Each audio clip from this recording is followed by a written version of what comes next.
Bonjour, Alvdan Rakerson pour un nouvel épisode des initiations aux runes. Aujourd'hui, nous allons nous rapprocher un peu de notre sujet, les runes. Je vous propose une mnémotechnique pour mémoriser les runes du Fusark, dans l'ordre et tout ce qu'il y a à apprendre autour d'une rune. Parce que ça n'est pas facile. Connaître les runes et pratiquer la magie, ça implique naturellement de connaître toutes les runes dans l'ordre, et de connaître aussi leurs valeurs phonétiques, leurs noms, leurs valeurs ésotériques, symboliques, etc.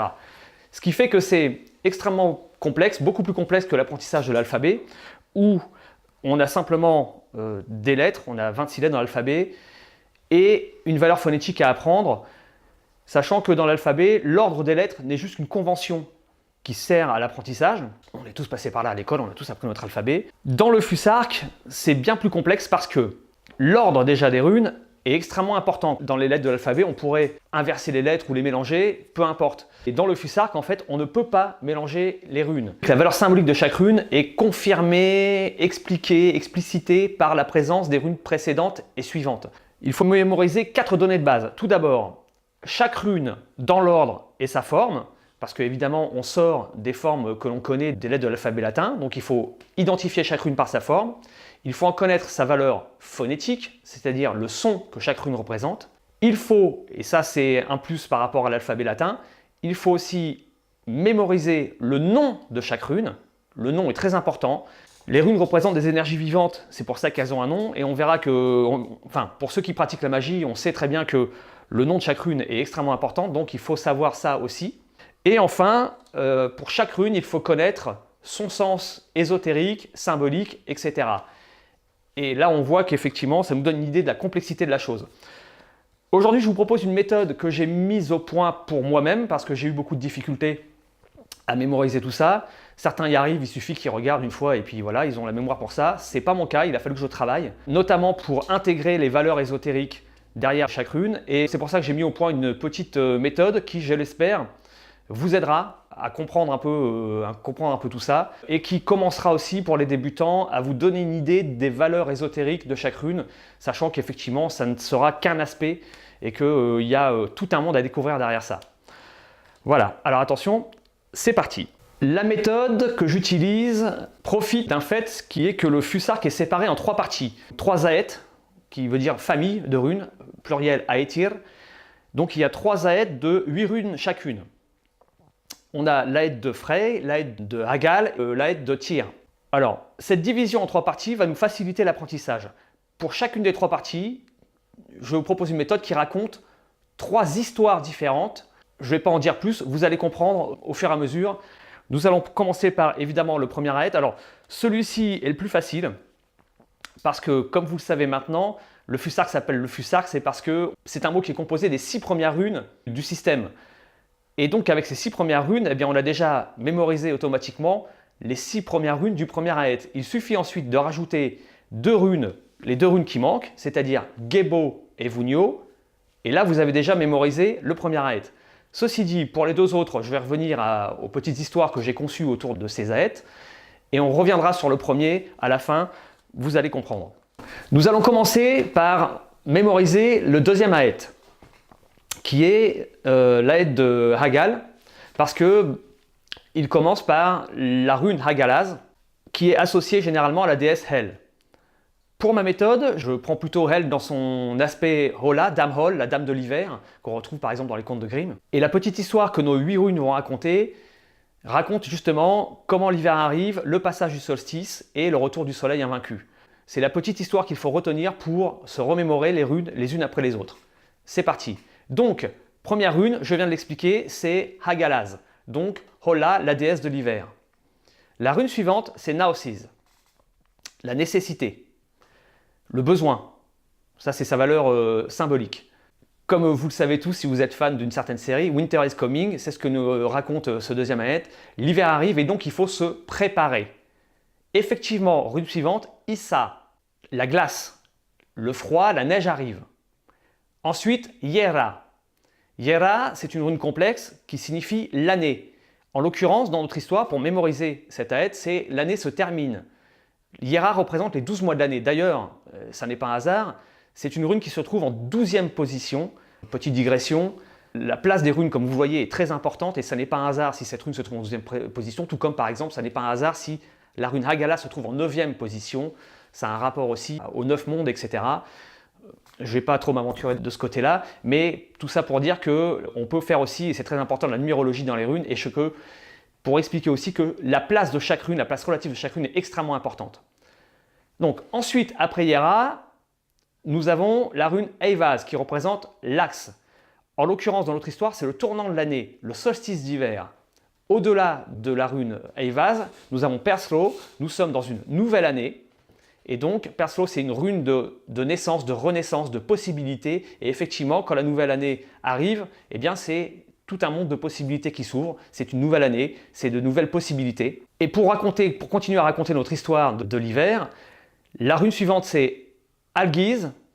Algiz, si je ne me trompe pas, j'aurais dû vérifier, c'est un nom qui est plus récent, qui doit être plutôt collé au Fusark récent. Le nom original est Elaz. J'utilise Algiz personnellement parce qu'on verra qu'il y a en termes dans les noms des runes, il y a plusieurs difficultés. Et Elaz, Eivaz, on vient de voir Eivaz, etc. Je reviendrai dessus, peu importe. Algiz, sa valeur symbolique, c'est l'élan. Ça symbolise dans notre histoire le retour de la vie à la fin de l'hiver. Le retour de la vie végétale, comme la forme de la rune l'indique, mais aussi le retour de la vie animale, c'est les animaux qui hibernent effectivement se réveillent, comme l'indique la valeur ésotérique de la rune, l'élan. Même si l'élan n'hiberne pas, vous avez bien compris. Et enfin, dernière rune, 8e et dernière rune de cette aète, c'est Sowilo qui représente le soleil invaincu. Ça y est, cette fois, l'hiver est vaincu. Poursuivons avec le troisième aète, l'aète de Tyr. Alors, l'aète de Tyr parce qu'il commence par la rune Tivaz qui symbolise le dieu Tyr. En l'occurrence, Tyr, qui est l'un des dieux les plus importants de notre mythologie, c'est assez peu connu, et pourtant c'est le cas, c'est un dieu du ciel diurne. Le dieu, non pas du soleil, mais vraiment, sur le coup, le ciel diurne. Ce fait est intéressant parce qu'il permet soit de poursuivre l'histoire que l'on vient de raconter avec le deuxième aète, mais on peut aussi le voir aussi à un niveau, et c'est ce que je vais plutôt expliciter, à un niveau mythologique. C'est important de le comprendre comme ça parce qu'il est aussi vital de bien connaître sa mythologie pour comprendre les runes. Si on ne connaît pas la personnalité et les attributs de Tyr, par exemple, on ne peut pas comprendre toute la richesse de la rune Tivaz, ne serait-ce que pour ça. Donc, je vais mettre un peu l'emphase sur le côté mythologique. Ça nous raconte, ce troisième aète nous raconte comment les dieux, après la création du multivers, des 9 mondes organisés autour d'Yggdrasil, ce qui sera raconté avec le premier aète, les dieux ont installé la vie sur le monde, sur Midgard. Alors ça commence évidemment après Sowilo, Tivaz, dieu du ciel diurne, qui est donc le dieu mâle fécondant. Pourquoi? Parce que c'est lui qui féconde la déesse Terre. Il le féconde grâce au soleil. On a vu que la rune précédente, c'est Sowilo. Il le féconde aussi grâce à la lumière, grâce à la chaleur. Et c'est ce que représente la rune suivante, Berkana, qui est une déesse de la végétation et qui, en l'occurrence, représente la déesse Terre. Et avec Berkana, on a donc l'histoire mythologique, mais aussi au retour du printemps. Mais encore une fois, j'insiste sur le côté mythologique. On a, c'est raconté dans la Gylfaginning, l'arrivée ou l'éveil de la végétation. Rune suivante, Eivaz, qui symbolise le cheval, l'étalon, la force fécondante de l'étalon. Elle raconte l'arrivée du règne animal après la végétation, c'est logique, puisqu'il faut la végétation pour nourrir les animaux. Rune suivante, Manaz, qui symbolise l'homme, l'humain. Là, dans la mythologie, c'est après la végétation et le règne animal, on a l'arrivée de l'homme, la création de l'homme. Je raconte plus en détail dans le Manus Mal. Ensuite, rune suivante, Laguz. Là, on devient un peu plus subtil, c'est que les hommes, après avoir pris possession de Midgard, prennent conscience de leur part divine. Laguz est une rune très complexe qui symbolise les choses cachées. L'image qu'on retient, c'est celle du poireau. Ça explique pas grand-chose a priori, mais en fait c'est une plante qui a les racines dans l'eau et qui en même temps tend vers le ciel. Donc c'est une rune qui est très complexe et qu'on utilise notamment pour essayer de découvrir les choses cachées. Elle symbolise le fait que les hommes prennent conscience de leur part divine et qu'ils commencent à chercher la compréhension des choses cachées. C'est une rune qui est très importante en magie. Je ne peux pas trop expliquer ça parce que là c'est riche, mais il faut que je me contente en fait de vous donner juste des généralités pour mémoriser donc les runes dans l'ordre. Quand les hommes cherchent les choses cachées, quand ils étudient, quand ils cherchent au-delà d'eux-mêmes, quand ils essaient de se dépasser, eh bien ils deviennent autre chose. Et c'est ce que symbolise parfaitement la rune Ingvaz, qui est un homme qui représente toutes les valeurs supérieures, les valeurs divines, les valeurs d'honneur, de force, de courage, de droiture, l'homme idéalisé vers lequel nous devons tendre. C'est-à-dire, c'est exprimer notre part divine pour se dépasser, que ce soit dans le sport, dans l'étude de la science, dans la magie, dans tout ce que vous voulez, dans la culture. Tout ça est représenté par la rune Ingvaz, donc vous voyez toujours la progression. Ensuite, nous avons la rune Dagaz qui représente le jour. Dans notre histoire, ça représente tout simplement l'illumination, c'est-à-dire après le travail de recherche qui est symbolisé par Laguz et Ingvaz, on obtient effectivement un homme qui est éclairé, tout simplement, par Dagaz. Et enfin, dernière rune de cette aète et dernière rune du Fusark, c'est Otala, la rune d'Odal, la fameuse rune d'Odal, très célèbre, qui représente l'héritage sacré, l'héritage religieux, culturel, génétique, etc. Et bien, cette rune-là symbolise effectivement que tout ce que l'on vient d'apprendre, cette aète, et tout le Fusark aussi, qui en fait partie, est notre héritage sacré. Voilà, donc ça c'est la petite histoire que je vous propose de mémoriser pour mémoriser toutes les runes dans l'ordre et aussi commencer à appréhender une partie de leurs valeurs ésotériques et symboliques. Maintenant que vous avez compris le principe, je vais revenir donc sur le premier aète et nous allons expliquer là une histoire tirée directement de notre mythologie. Pour mémoriser et comprendre l'histoire que je vous propose pour mémoriser le premier aète, l'aète de Frey, puisqu'il commence par la lettre Féou, le son c'est F. La symbolique de Féou est associée aux attributs du dieu Frey.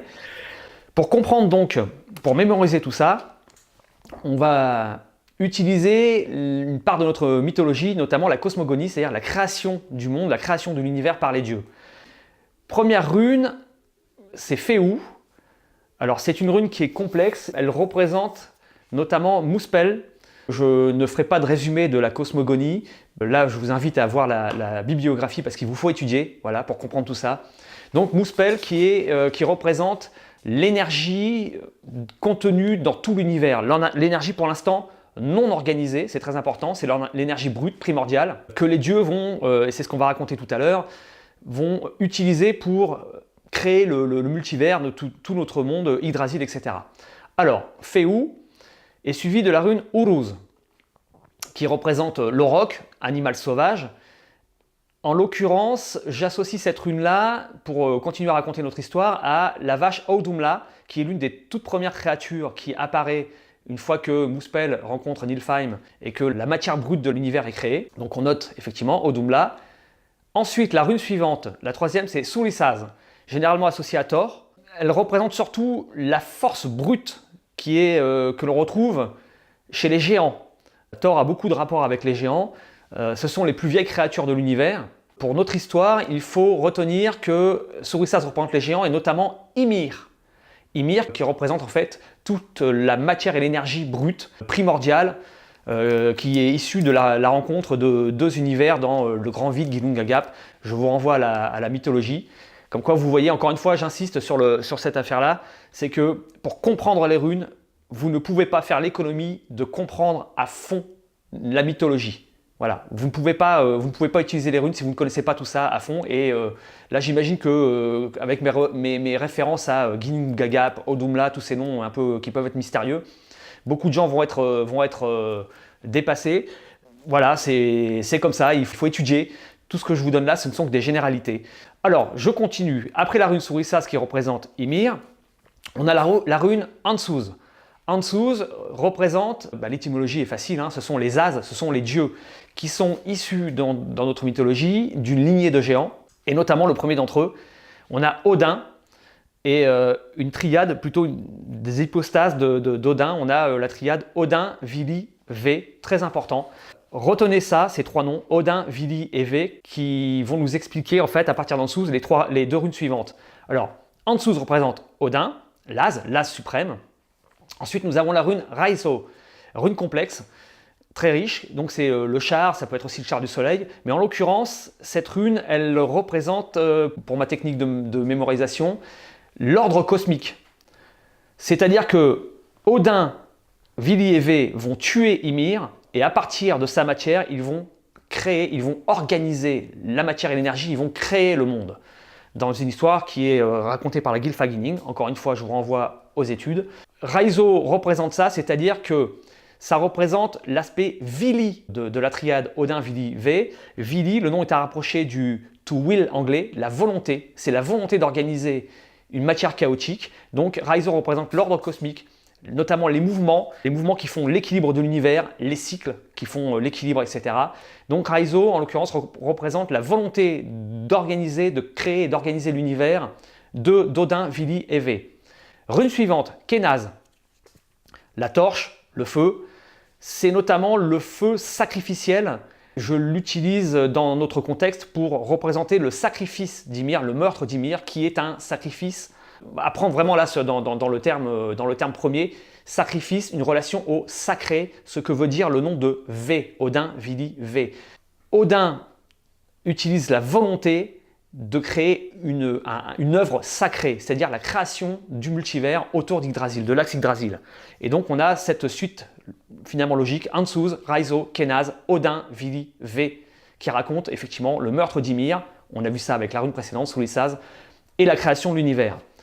Une fois l'univers créé, eh bien, les dieux en font cadeau Gebo, la rune suivante, le don.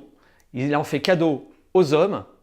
Et ensuite, rune suivante, la dernière de cette aète, Vunio, la joie, le clan, qui est représenté par la forme, on pourrait voir la forme d'une bannière. Voilà. Eh bien, ce cadeau que les dieux font aux hommes fait la joie des hommes. Voilà. Et ça, c'est la technique pour mémoriser ce premier aète.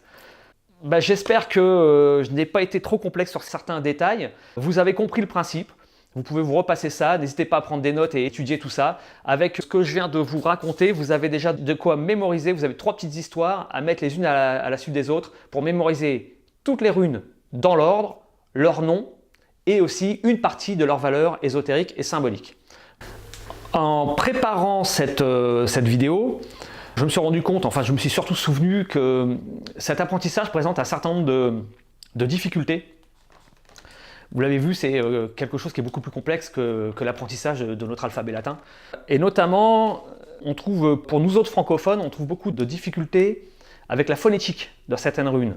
Alors vous avez noté que le nom de beaucoup d'entre elles implique le son. Féou, F, tout bêtement, Ansuz, A. Donc c'est assez facile. Ceci dit, il y en a quelques-unes qui ne collent pas à cette logique, qui posent des pièges. C'est pour ça que je continue dans cette vidéo et j'attire votre attention sur un certain nombre de problèmes. On a par exemple la rune Algiz. Comme son nom l'indique pas, elle représente un son, on n'est pas tout à fait certain d'ailleurs, il y a 2 runes pour lesquelles on a un doute quant à leur valeur phonétique. Elle représente un son qui est quelque part autour de Z, un Z, que l'on retrouve d'ailleurs dans le nom de Algiz, mais qu'on retrouve aussi dans Surisaz. Souvent, les runes se terminent par ce nom en Z. C'est un héritage des plus vieilles langues germaniques. On a donc Algiz, qui représente donc un son Z. On a d'autres sons, par exemple la rune Surisaz, représente un son qu'on n'utilise pas en français, qu'on utilise beaucoup en anglais par exemple, comme dans le mot thing en anglais. Ça n'est pas un S, c'est quelque part entre un SZ. Pour les glottes francophones, c'est pas évident. En tout cas, ça n'est en aucun cas un T. On a déjà vu ça. On a la rune Gebo qui représente non pas un G comme Gérard, mais c'est un G dur comme dans Gep, Gebo. On ne dit pas Gebo, Gebo. Le son je n'existe pas dans le fusark. Ce qui m'amène à la rune Yera, qu'on voit souvent dans les livres. On la note souvent avec un J. Il ne faut pas commettre l'erreur. Il ne s'agit pas d'un je, mais d'un J comme plutôt dans Iota. C'est un espèce de I long. Autre rune, on a Ingvas par exemple, qui représente un son comme ing, comme dans thing. Eh bien le mot thing en anglais, chose, peut être représenté par simplement 2 runes. En germanique, il y a beaucoup de noms de familles, de dynasties, par exemple, qui se terminent en ing. Et bien, c'est cette rune-là qu'il faut utiliser.